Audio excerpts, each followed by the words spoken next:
Hey everyone, Joe here with the Idaho Prepper channel, and as you can see, I got my fall turkeys. So I'm just going to make a quick video on how I process my turkeys, kind of show you how I get the tail feathers off and the beard off, and then I'm basically just going to be breasting this turkey out and turning the meat into jerky. So I'm just going to kind of guide you through my process, show you how I do it. And the knife I'm going to be using to process this turkey is just a Mora bush knife. So these are really great knives. I'm sure you guys are all familiar with them, but this is a brand new one, so it's razor sharp. But this is what I actually like to process most of my game with. So stay tuned. This should be a good one. All right. So like I said, all we're going to be doing is just breasting this turkey out. So I'm going to go ahead, remove some of the feathers here from the chest. Kind of expose the chest just like that. I just got this turkey probably like about a half hour ago, so he's still pretty warm.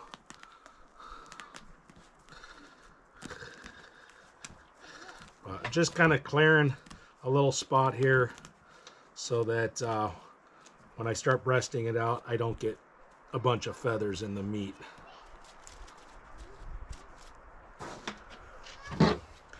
And yeah, I'm wearing gloves. I just like to wear gloves. It just helps with contaminating and stuff like that. So,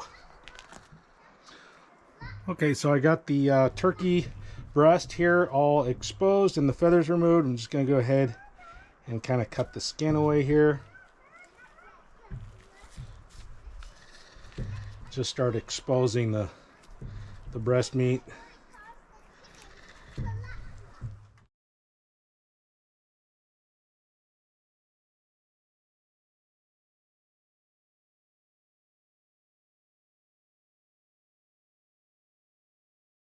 I don't know if you can see that, but the heat is really coming off this bird.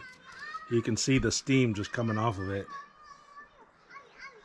I'm going to go ahead and just start cutting down this breastbone here. Just trying to get as close to the bone as I can.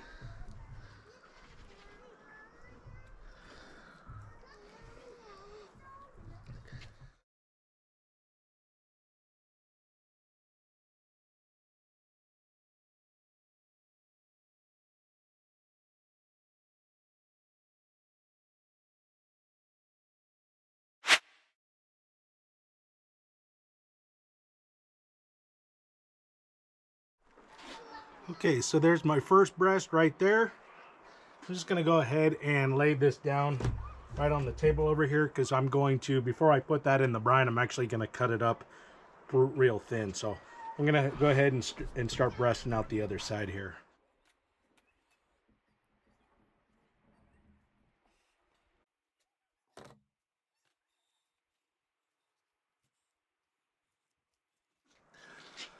All right, so I got my second breast here. It's all done. Now I'm going to go ahead and remove the tail feathers and the beard.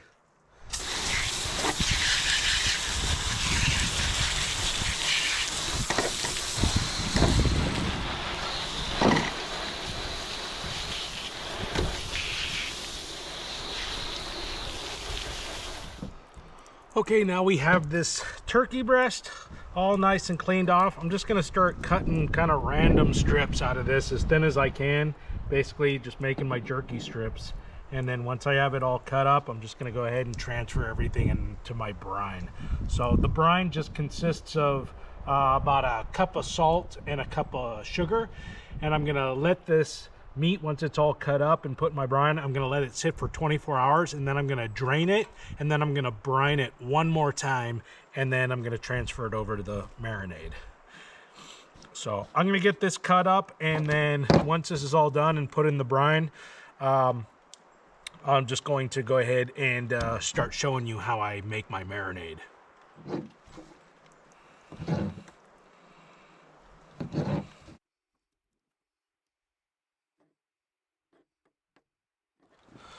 All right, so now I got all my breast meat cut up. I'm going to go ahead and just transfer it into this brine here.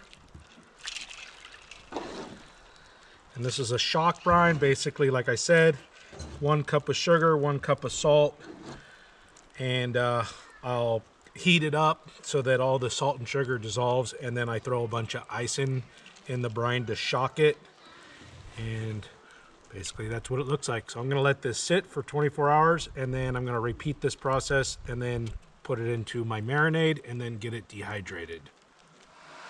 Okay, so it's been 24 hours and my turkey meat has been brining here in this mixture. So I'm going to go ahead, dump this out into a strainer.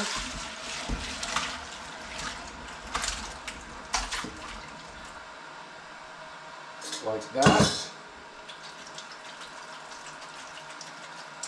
I'm just going to give it a good rinse.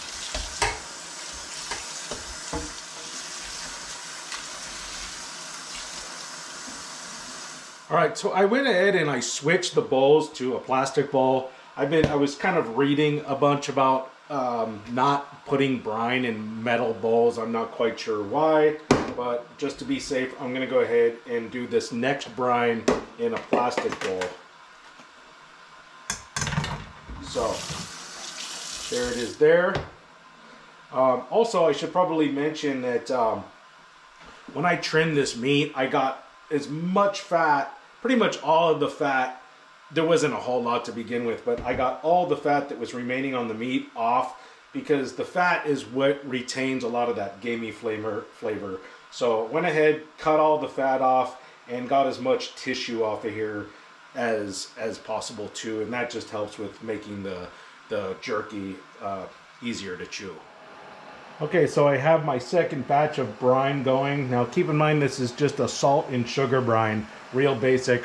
This isn't the brine, the final brine that has all the spices and flavoring. So this is just the brine that I'm using to extract as much of the blood and gamey flavor out of the meat as possible.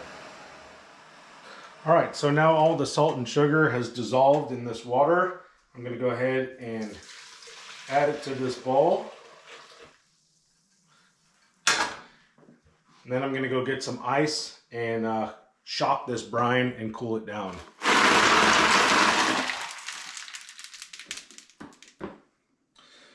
All right, so now that I have my brine ice cold, I'm going to go ahead and add it into my plastic bowl here. Just like that. So I guess I made a lot more brine than I needed. All right, so now that I have my turkey and brine back in the refrigerator, I'm going to go ahead and let that sit for another 24 hours tomorrow, and then I'm going to drain it. We're going to start the marinade. Okay, so it's day 2. This turkey meat has been brining for 48 hours now.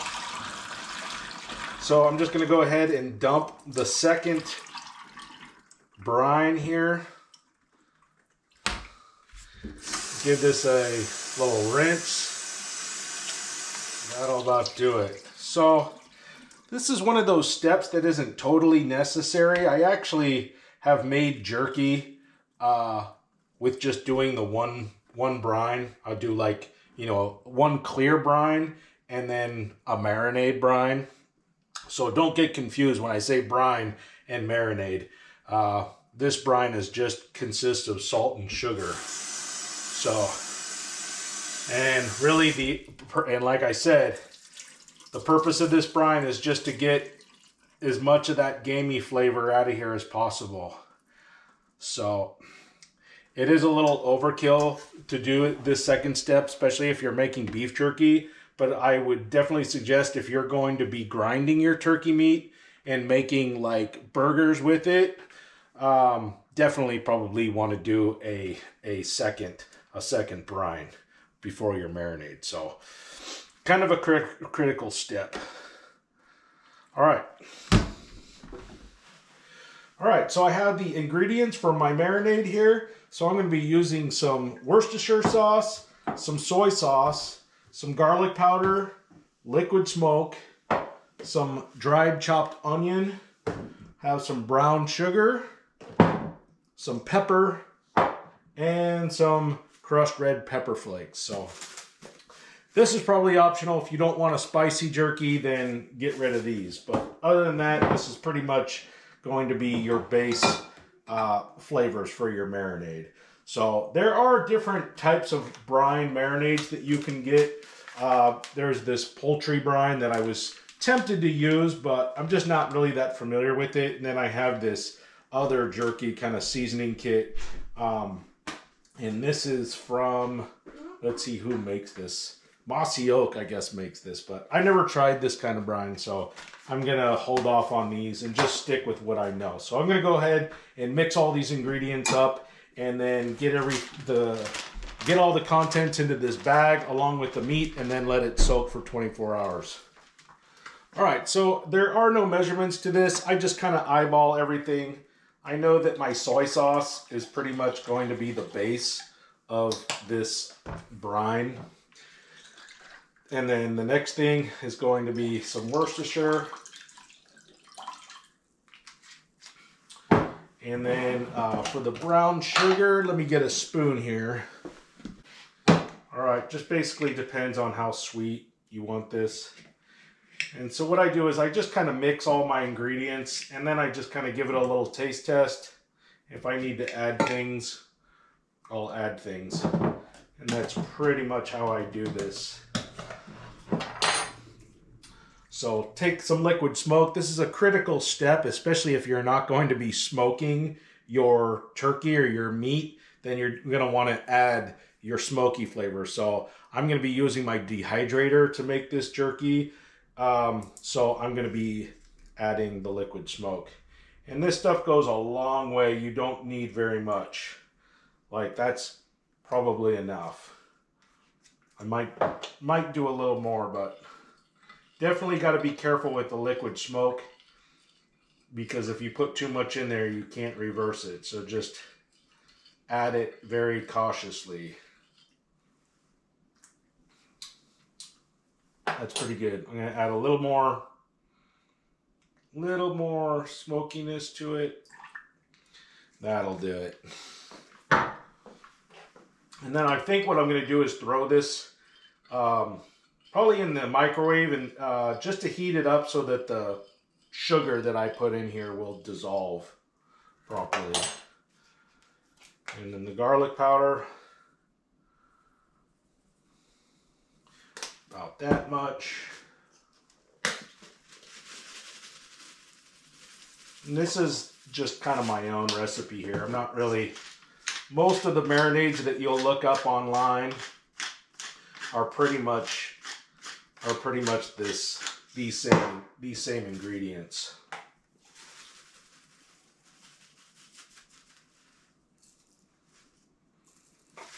All right. So I think that's about everything. I'm going to give this a good stir. And then I'm going to put it in the microwave for about 25-30 seconds.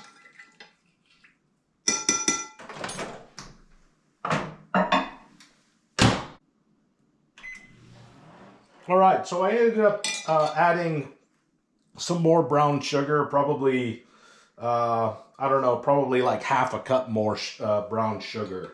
So just make sure that if you do heat your marinade, you know, to kind of dilute the sugar a little bit, you know, to cool it way down before you add it to your meat. So I'm just going to add some ice cubes here. I didn't heat this up very much, so it doesn't have to cool down too much. All right, I'm going to go ahead and add the turkey meat to my Ziploc bag here.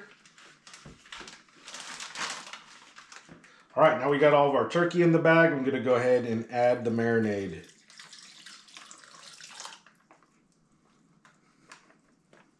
I'm just going to seal this up. Get as much of the air out of there as I can.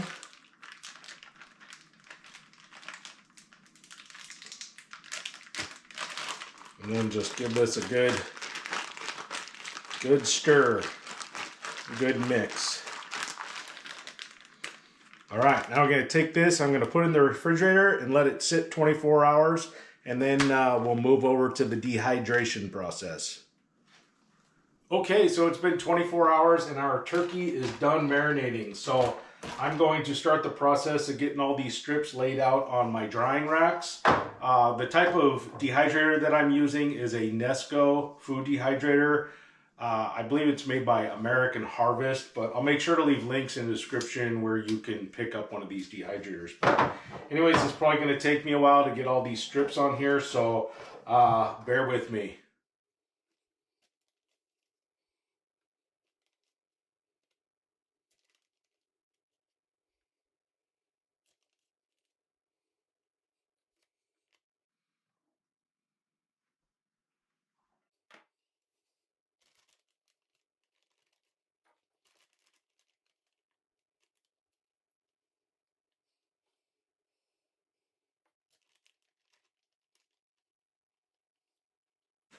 Okay, so I have all my jerky laid out on all the trays.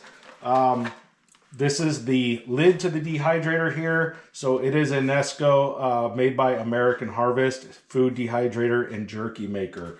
So basically once you have all your trays loaded up, you just want to put the top on. There's no on-off switch. I just have it set to the highest temp. So with jerky, you always want to set it to the highest temp, which is 160 degrees Fahrenheit on this unit. And then just plug it in and we're good to go. So I'm gonna let this dehydrate overnight. I'm gonna probably come in a couple hours and check on it, making sure that everything's drying evenly.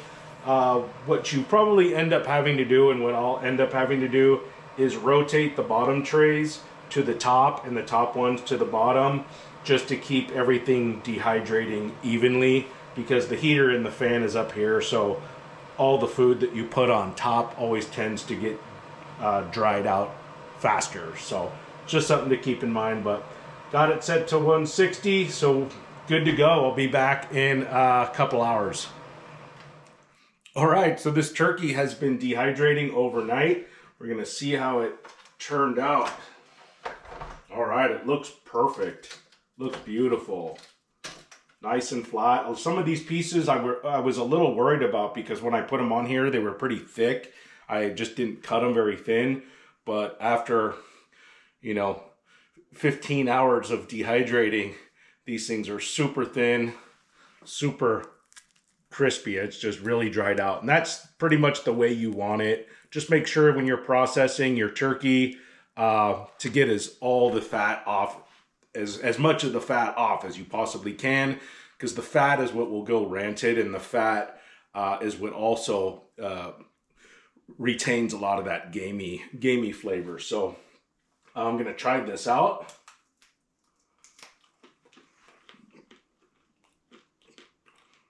It's amazing.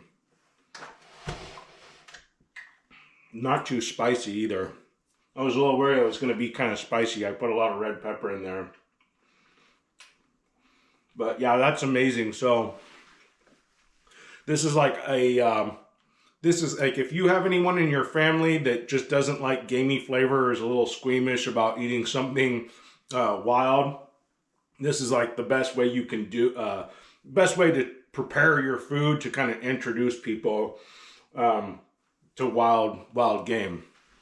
And it's something that I've always mentioned in other videos about just making sure that some of the items that you prepare, if you want to try to incorporate wild game into your preps as a food source, make sure to stock up on plenty of soy sauce and Worcestershire and spices like that. That way it's just the soy sauce and the Worcestershire, those types of spices are like the best way to mask that gamey flavor. So and it's cheap. Soy sauce is pretty cheap. I usually buy the soy sauce that I get by the gallon. So, yeah, just another part of preparedness that we should, everybody should look into. And these dehydrators are great because they'll dehydrate. You can dehydrate soups. Fruit is a really good one to dehydrate. Use this unit with. So I'll make sure to leave links in the description where you can get this dehydrator, and different recipe books on how to prepare different dehydrated foods. So that's kind of one thing you want to keep in mind if you're dehydrating versus freeze drying.